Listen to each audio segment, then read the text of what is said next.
এই সেবা ভাব বা এই প্রেম কখন জাগবে? এই সেবা ভাব বা প্রেম আমার মধ্যে কখন আসবে? ভগবানের সেবার যে ভাব বা ভগবানের প্রতি যে প্রেম, এই প্রেম কখন আসবে?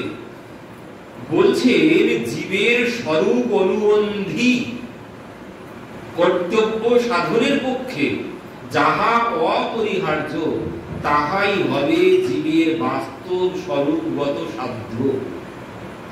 মানে অনেক বুঝতে হবে, কিন্তু অনেক কঠিন কঠিন বিষয়। বলছেন কি, জীবের স্বরূপ অনুবন্ধী, জীবের স্বরূপ অনুবন্ধী কর্তব্য সাধনের পক্ষে যাহা অপরিহার্য তাহাই হবে জীবের বাস্তবগত সাধ্য। বলছেন জীবের আমাদের সাধ্য কি? আমাদের সাধ্য সুখ। আমরা সবাই সুখ চাই, বলেন এটা কোনো সাধ্য নয়। সাধ্য তখন হবে যখন নিজের স্বরূপকে অনুভব করব, নিজের স্বরূপ জ্ঞান যখন জাগবে, সেই জ্ঞান জাগার পরে যে এবার সাধ্য হবে সেটাকেই বলে প্রকৃত সাধ্য, সেটাই হবে। এখন আমি জানলামই না আমি কে, আমার কি চাই আমি নিজেই জানি না, তো আমার সাধ্য আমি কি করে ঠিক করব? একজন টিকিট কাউন্টারে গিয়ে বলছে আমাকে একটা টিকিট দিন, তো টিকিট মাস্টার কি জিজ্ঞাসা করবে? কোথাকার টিকিট দেব? তো এবার আমি যদি বলি আমি জানি না, আপনি যেখানকার উপর একটা দিয়ে দিন, এবার কি বলবে? যে যাও সোজা পাগলা গারদে চলে যাও, যেখানে পাগলা গারদ আছে সেখানে যাও। তো আমাকে আগে নির্ধারণ করতে হবে আমি কে আর আমাকে কোথায় যেতে হবে। এটাই যদি আমি নির্ধারণ না করতে পারি তাহলে আমার সাধ্য কি করে হবে?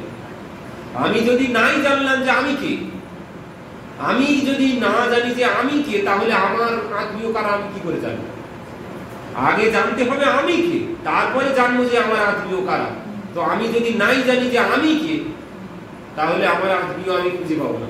তো এই জন্য বলছেন জীবের স্বরূপ অনুবন্ধী। স্বরূপ মানে কি? আমি, আমি কে, এটাকে বলে স্বরূপ।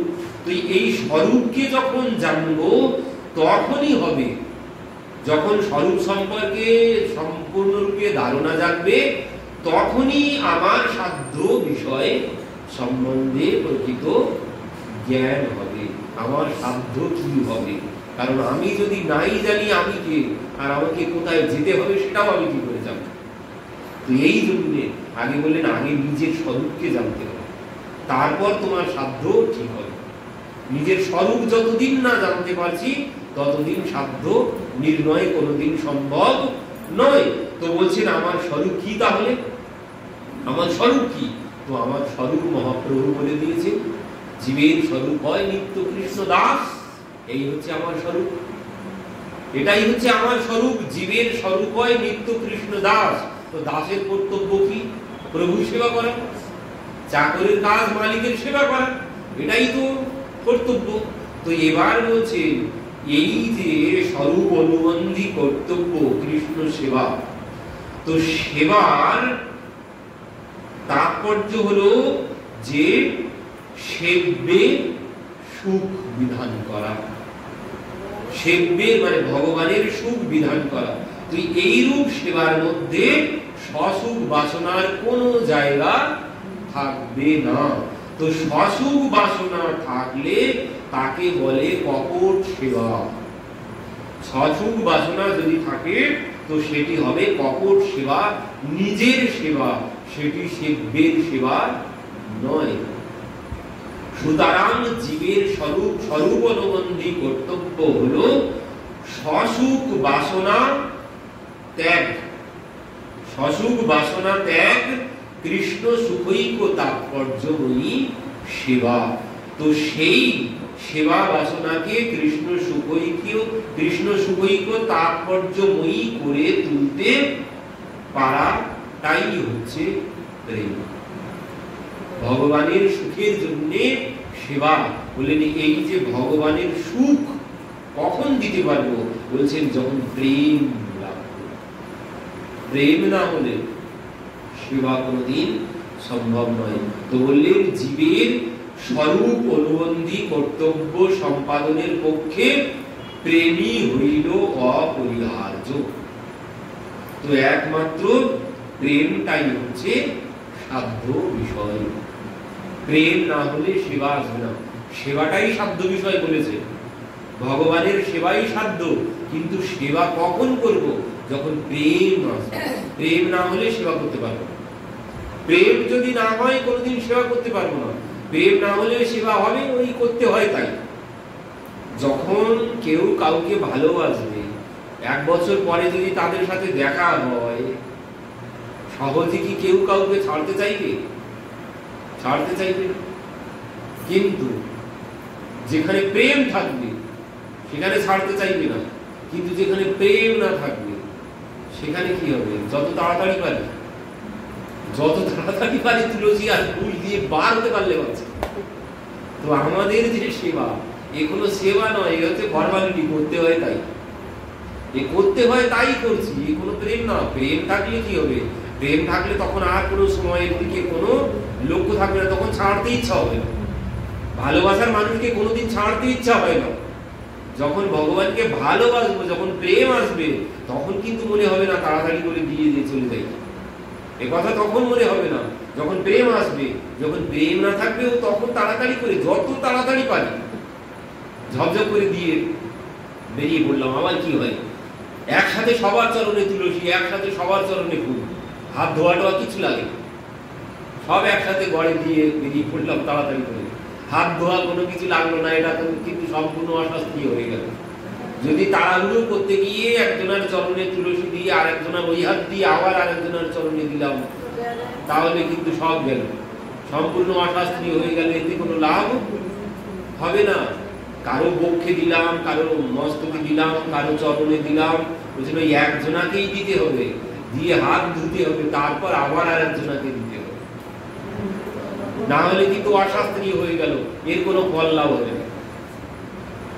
সর্বস্বামী করে মস্তকে তুলসী দিলাম, তো এবার দিতে গিয়ে ওই এক মাথা থেকে গড়গড় করে নিলাম আর গড়গড় করে বসে দিলাম মাথায় করে, ওতে কিন্তু কোনো লাভ হবে না। মহাপ্রভুর চরণে, নিত্যানন্দ প্রভুর চরণে তুলসী দিলাম, ওইভাবে তুললাম আর দিলাম, ওতে কিন্তু কোনো লাভ হবে না।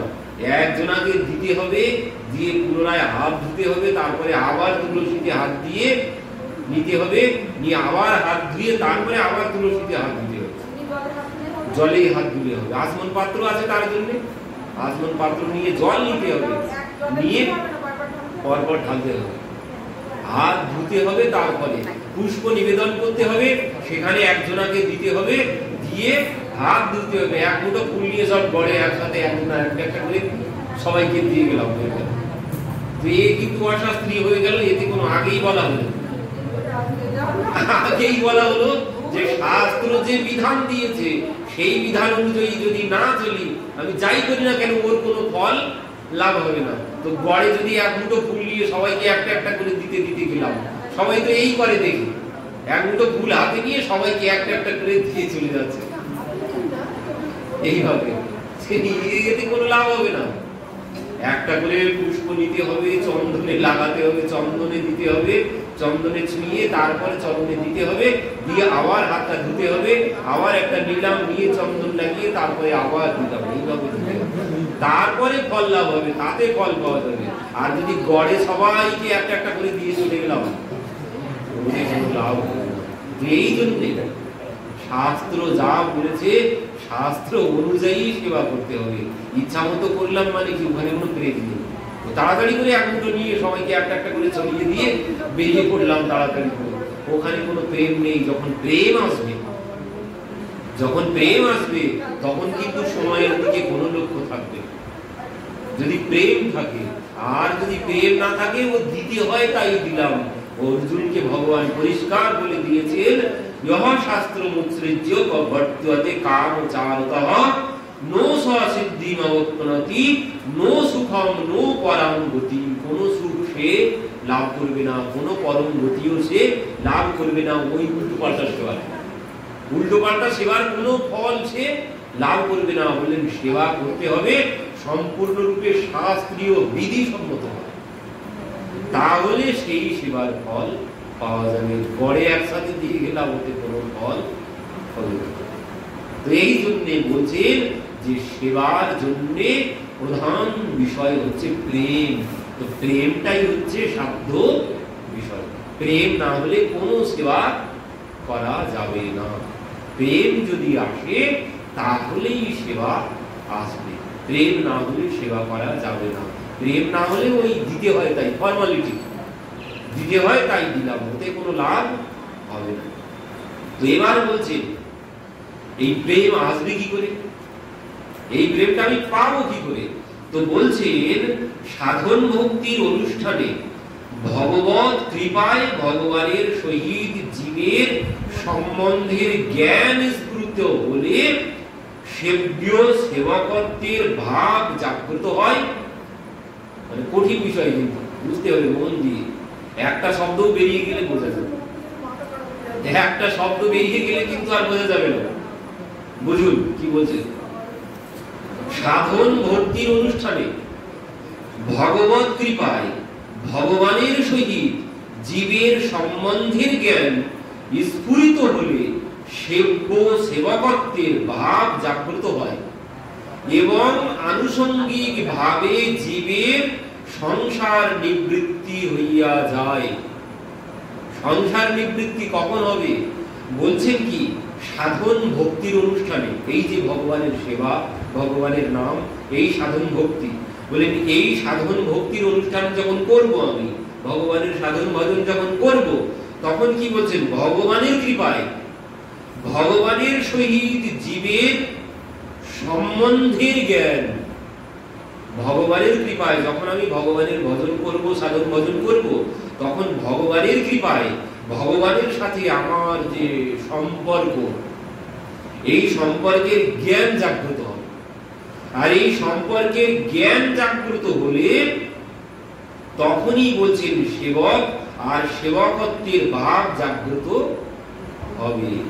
আর কি, আনুষঙ্গিক ভাবে জীবের সংসার নিবৃত্তি তখনই হবে। সংসারের প্রতি আর মোহ থাকবে না, সংসারের মোহ চলে যাবে। কখন? যখন আমি ভগবানের সেবা করব, তখন ভগবানের কৃপাতে ভগবানের সাথে আমার সম্পর্ক, এই যে সেবক আর সেব্য, তিনি যে প্রভু, আমি যে দাস, এই সম্পর্ক, এই ভাব, মানে এই জ্ঞান যখন স্ফুরিত হবে, কি বলছেন, জীবের সম্বন্ধের জ্ঞান স্ফুরিত হলে সেব্য আর সেবকত্বের ভাব জাগ্রত হয় এবং আনুষঙ্গিক ভাবে জীবের সংসার নিবৃত্তি হয়। কি বলছেন, এই যে ভগবান আর ভগবানের সাথে আমার যে সম্পর্ক, তো এই সম্পর্ক কি, কোন সম্পর্ক তার সাথে আমার, তো এই ভাব কখন জাগ্রত হবে বলেছেন, জাগ্রত হবে, এই বাইরে থেকে এই জ্ঞান দেওয়া যাবে না। ভগবানের সাথে আমার যে কি সম্পর্ক, আমি যতই বলি না কেন, ও ভিতরে যাবে না। জীবের স্বরূপ হয় নিত্য কৃষ্ণ দাস বলে নিয়ে যাবে না বাইরে থেকে জ্ঞান দিলে। এ কখনো আসবে, বলছেন যখন আমি ভগবানের সেবা করব, গুরু আশ্রয় করে গুরুর আদেশ মতো যখন সেবা করব, সেই সেবার দ্বারা ভগবানের কৃপাতে ভিতর থেকে জাগ্রত হবে, তিনি যে প্রভু, আমি তার দাস, এই জ্ঞান ভিতর থেকে জাগ্রত হবে। তখনই আসবে সেবা ভাব। ভিতর থেকে যতদিন না জাগ্রত হচ্ছে, ততদিন ওই সেবা ভাব আসবে না, ততদিন ওই ফর্মালিটি গড়ে ওইভাবে একসঙ্গে দিয়ে বেরিয়ে পড়বে। যখন ভগবানের কৃপাতে এই সম্পর্কের জ্ঞান জাগবে, তখনই আমার মধ্যে কি হবে, এই ভাব আসবে। আর কি হবে বলছেন, সংসারের নিবৃত্তি হয়ে যাবে, সংসারের বাসনা চলে যাবে।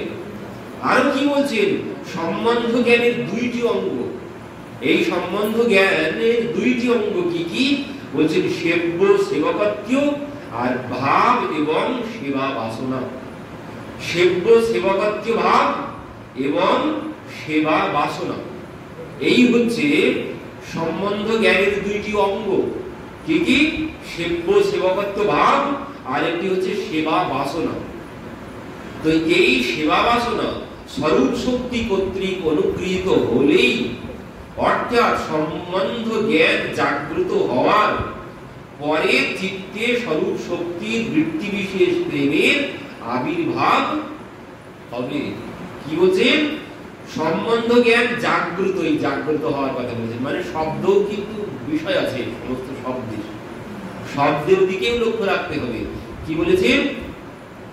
সম্বন্ধ জ্ঞান জাগ্রত হওয়ার, ওই যে ভাগ্য উদয়েন বহুজন্ম সমর্জিতেন, ওখানে উদয়ের কথা বলেছেন। ভাগ্য উদয় হবে, ভাগ্য উদয় হবে, ভাগ্য নিয়ে আসি না, ভাগ্যের উদয় হয়।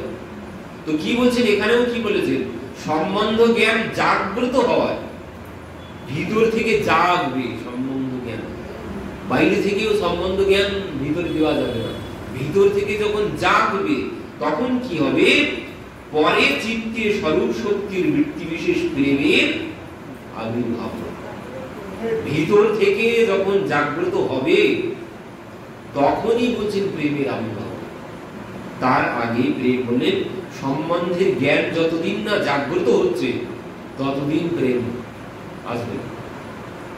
তিনি যে দাস, তিনি যে প্রভু, আমি যে তার দাস, এই যে সম্বন্ধ জ্ঞান ভিতর থেকে যখন জাগ্রত হবে তখনই প্রেম আসবে, তখনই সেবার প্রতি ভালোবাসা আসবে।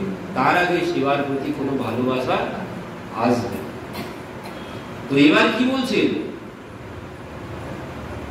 সেবা বাসনার সার্থকতা তখনই লাভ করবে, যখন ওই প্রেম আসবে তখনই সেবা বাসনা সার্থকতা লাভ করবে। তো এবার বলছেন ওই যে মুক্তি, যে মুক্তির কথা বলা হলো, তো মুক্তি বলতে সাযুজ্য মুক্তি একটি আছে। 5 প্রকারের মুক্তি: সালুক্য, শাস্ত্রী, সামীপ্য, সারুক্য আর সাযুজ্য। তো এই 5 প্রকারের মুক্তির মধ্যে যে সাযুজ্য মুক্তি, তো এই সাযুজ্য মুক্তির মধ্যে কি কি হয় বলছেন এইখানে? সাযুজ্য মুক্তি মানে ব্রহ্ম সাযুজ্য। এখানে ভগবান আর ভক্তের মধ্যে কোনো ভেদ থাকে না, নিজেকেই ভগবান ভাবতে শুরু করে। তো আমি যদি আমাকে ভগবান ভাবতে শুরু করি তাহলে আমি আর ভগবানকে সেবা করব? আমি যদি গুরুর মতোই নিজেকে ভাবতে শুরু করি, আমি গুরুর থেকে কম কি আছে, তাহলে আমি আর গুরু সেবা করতে পারবো? কোনদিন পারবো না। আমি যদি ভাবি আমি গুরুর মতোই, তো আমি তো গুরুর থেকে ছোট কোনো দিকে নেই, এই ভাবনা যদি আমার মধ্যে আসে তাহলে আমি আমার দ্বারা গুরু সেবা কোনোদিন সম্ভব হবে না। তো বলছেন সেবা কখন হবে? যখন নিজেকে ছোট ভাববো তখনই সেবা করতে পারবো। তো বলছে এই যে ব্রহ্ম সাযুজ্য, এই সাযুজ্য মুক্তিতে এখানে কি ভাব আছে? যে ভগবান আর আমি সমান। এই জন্যে এই মুক্তিতে কোনো লাভ হবে না। নিজেকে ভগবানের সমান ভাবতে শুরু করবো, তো সেবার আর জায়গা আছে কোথায়? আমার সেবা করো তখন, অন্যকে আমার সেবা করতে বলবো, আমি আর কাউকে সেবা করব না। তো এই জন্য বললেন এই মুক্তিতে কোনো লাভ নেই। এই জন্য ওই ভট্টাচার্য, সার্বভৌম ভট্টাচার্য বলেছেন ও মুক্তি কথা উচ্চারণ করতেও ভয় লাগে। আর উচ্চারণ করছেন না সার্বভৌম ভট্টাচার্য, সেই যে ব্রহ্মার শ্লোক তিনি মুক্তি শব্দ বাদ দিয়ে ভক্তি বসিয়ে দিলেন।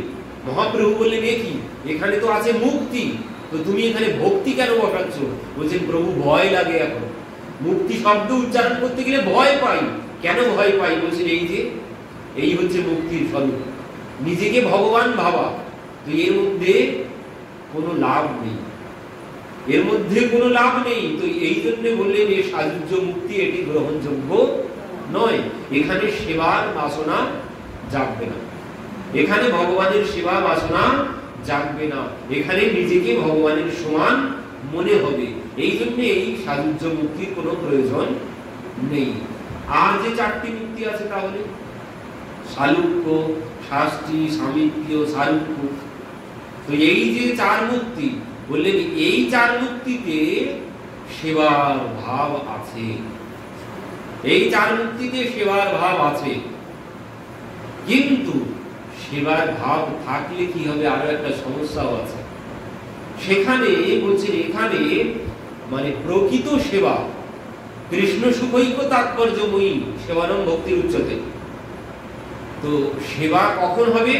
সম্পূর্ণরূপে সেবা তখন হবে কৃষ্ণ সুখৈক্য তাৎপর্যময়ী সেবা, যখন ভগবানের সুখের জন্য সেবা করব, সেটাই হচ্ছে প্রকৃত সেবা।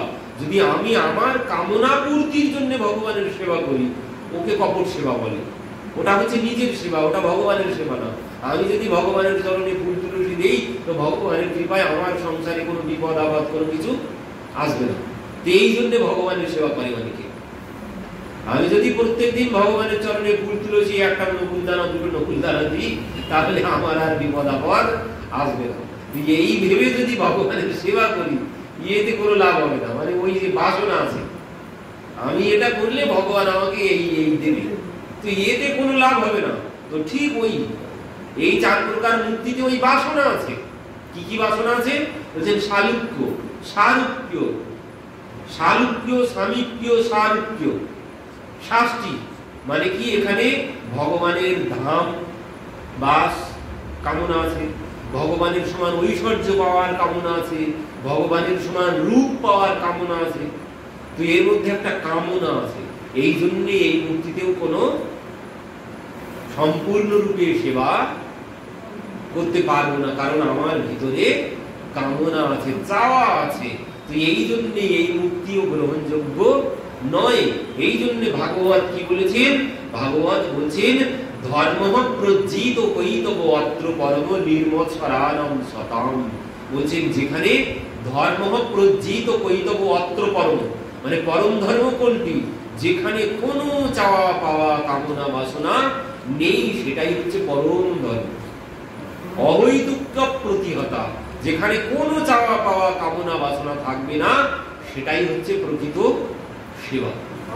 যদি আমার মধ্যে কোনো কিছু চাওয়া থাকে সে সেবা কোনো সেবা নয়, সেটি হচ্ছে কপট সেবা। কারণ ওটা আমি চাই তাই ভগবানের সেবা করছি, এটা কোনো সেবা নয়। এখানে কোনো প্রেম নেই। এখানে ওই প্রহ্লাদ মহারাজ বলেছেন কি যে নশবৃত্ত সবাই বণিক, সবাই ব্যবসাদার, তোমার কাছে পাওয়ার জন্য আসে, তোমাকে ভালোবেসে কেউ আসে না, ভালোবেসে কেউ সেবা করে না, সবাই পাওয়ার জন্য তোমার সেবা করে। তোমার কাছে রূপ আছে, তোমার কাছে গুণ আছে, তোমার কাছে ঐশ্বর্য আছে, তো তোমার এইসব পাওয়ার জন্য যে সেবা করবে সে সেবা সেবা নয়, আর সে কোনো সেবকও নয়। বললেন সেই হচ্ছে প্রকৃত সেবক, যার মধ্যে কোনো বাসনা নেই, কোন রূপে বাসনা থাকবে না, শুধুমাত্র বাসনা হবে কৃষ্ণ সুখৈক তাৎপর্য মই সেবা সেবনম ভক্তি উচ্চতে। ভগবানকে সুখ দেওয়া, এটাই হচ্ছে লক্ষ্য। অন্য কোনো পেছন দিকে কোনো কিছু থাকবে না, কোনো লক্ষ্য থাকবে না যে আমি এই চাই ওই চাই, প্রভু আমি এত সেবা করছি তুমি আমার এটা দাও। এই ডিমান্ড যেখানে থাকবে না, শুধুমাত্র ইচ্ছা থাকবে যে ভগবানকে সুখ দেব, ভগবান কি করে সুখী হবে, এই চিন্তা যেখানে থাকবে সেটাই হচ্ছে পরম ধর্ম। তো এই জন্য বলছেন যে এই যে পঞ্চ প্রকারের মুক্তি, এই মুক্তির মধ্যে কোনো লাভ নেই। এই মুক্তি পেলে সেবা বাসনা থাকে না, এই মুক্তিতে কোনো প্রেম থাকে না। এই জন্য এই পঞ্চ প্রকারের মুক্তি একটিও গ্রহণযোগ্য নয়। তো পরবর্তীতে কি বলছেন? মায়াবদ্ধ জীবের পক্ষে সাধন থাকলেই সাধ্য আছে। মায়াবদ্ধ জীবের পক্ষে সাধন থাকলেই সাধ্য আছে, সাধ্য থাকলেই সাধন আছে। মায়াবদ্ধ জীবের পক্ষে কি বলছেন? মায়াবদ্ধ জীবের সাধ্য কি? মায়াবদ্ধ জীবের কাছে সাধ্য কি? বললেন মায়াবদ্ধ জীবের কাছে যে যেমন তার কাছে যেমন সাধ্য। মায়াবদ্ধ জীব যে যেমন তার কাছে ঠিক তেমন সাধ্য। মাতালের কাছে সাধ্য বিষয় কি হবে? বোতল সাধ্য বিষয়। মাতালের কাছে বোতলই সাধ্য বিষয়। কামী ব্যক্তির কাছে কামনা চরিতার্থ করাটাই তার সাধ্য বিষয়। যে যেমন বলছেন ঠিক তেমন মায়াবদ্ধ জীব, মায়াবদ্ধ জীব তার সে তার যে যেমন যার বাসনা তার কাছে তেমন তেমন সাধ্য বিষয়। তো এখানে বলছেন স্বরূপের সঙ্গে নিত্য সম্বন্ধ বিশিষ্ট, যতক্ষণ না আমি আমার স্বরূপের সঙ্গে যুক্ত হতে পারছি ততক্ষণ প্রকৃত সাধ্য আমি খুঁজে পাচ্ছি না। আমার স্বরূপ জ্ঞান যতদিন না হচ্ছে, তো এই স্বরূপ জ্ঞান কি করে হবে?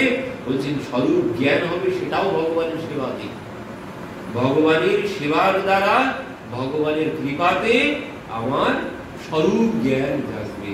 আর স্বরূপ জ্ঞান জাগলে তখনই সেবা বাসনা জাগবে।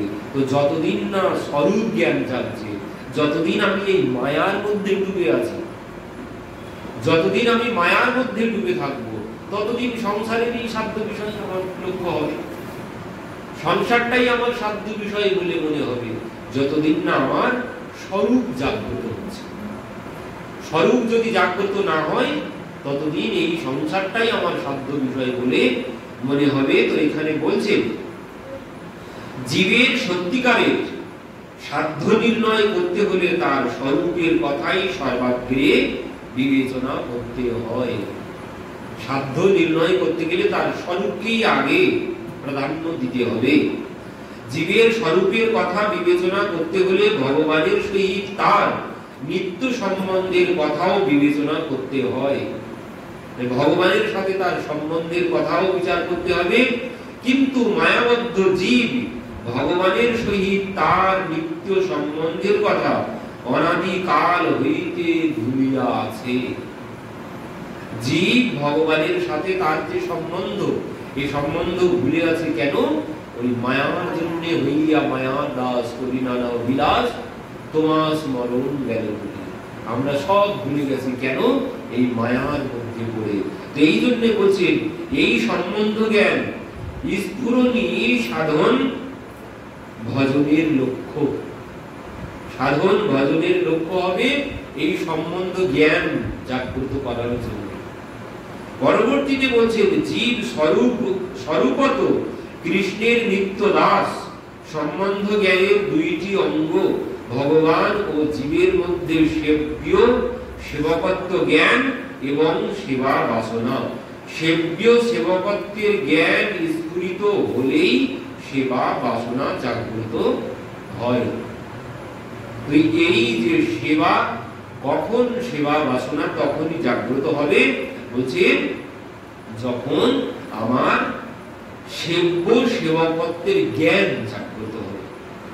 সেব্য সেবকত্বের জ্ঞান যদি জাগ্রত না হয়, তো সেবা বাসনা কিছুতেই আসবে না আমার মধ্যে। তো বলছেন পরবর্তীতে যে সম্বন্ধ জ্ঞান স্ফুরণের মানে সম্বন্ধ জ্ঞান জাগার অন্তরায় আছে আবার দুইটি। সম্বন্ধ জ্ঞান ভগবানের সাথে যে আমার সম্বন্ধ, এই সম্বন্ধ জ্ঞান জাগছে না কেন? এর মধ্যে বাধা কি আছে? ভগবানের সাথে যে আমার একটি সম্পর্ক আছে, কেন জানতে পারছি না, কেন অনুভব হচ্ছে না? হচ্ছে না এই কারণে একটি হচ্ছে দেহের প্রতি আমার প্রেম, দেহের প্রতি আমার যে অভিমান, আর একটি হচ্ছে ভক্তি, একটি হচ্ছে দেহাবেশ, দেহাবেশ আর ওই ভক্তি মানে সাংসারিক ভোগ বাসনা। সাংসারিক ভোগ বাসনা কেন আছে? দেহের প্রতি আমার মোহ আছে তাই। তো এই হচ্ছে একটি অন্তরায় মানে বাধা। আর একটি বাধা হচ্ছে ওই ওই যে সাযুজ্য, ঐক্য, আমি আর ভগবান এক, ঈশ্বর অংশ জীব অবিনাশী। অনেক সম্প্রদায় আছে যারা নিজেকে ভগবানের সমানই ভাবে, মানে ব্রহ্ম আর আমি সমান, কারণ আমি ভগবানের অংশ, আমি ভগবানের অংশ, এই জন্য সে নিজেকে ভগবান ভাবে। তো এই জন্য সেও সেবা করতে পারছে না। যে নিজেকে ভগবান ভাবে সে আর ভগবানের সেবা কি করবে? আর একদল সেবা করতে পারছে না কি জন্য? যে নিজের দেহের মধ্যে ডুবে আছে, দেহের ভোগ বাসনার মধ্যে যিনি ডুবে আছে তিনিও ভগবানের সেবা করতে পারবে না, তিনি ওই সংসারের সেবা করে বেড়াবে। আর যে নিজেকে ভগবান ভাবে সেও ভগবানের সেবা করতে পারবে না। তো এই দুইটি বাধা ভগবানের সেবার পথে, এই দুইটি বাধার জন্য আমরা ভগবানের সেবা করতে পারছি না।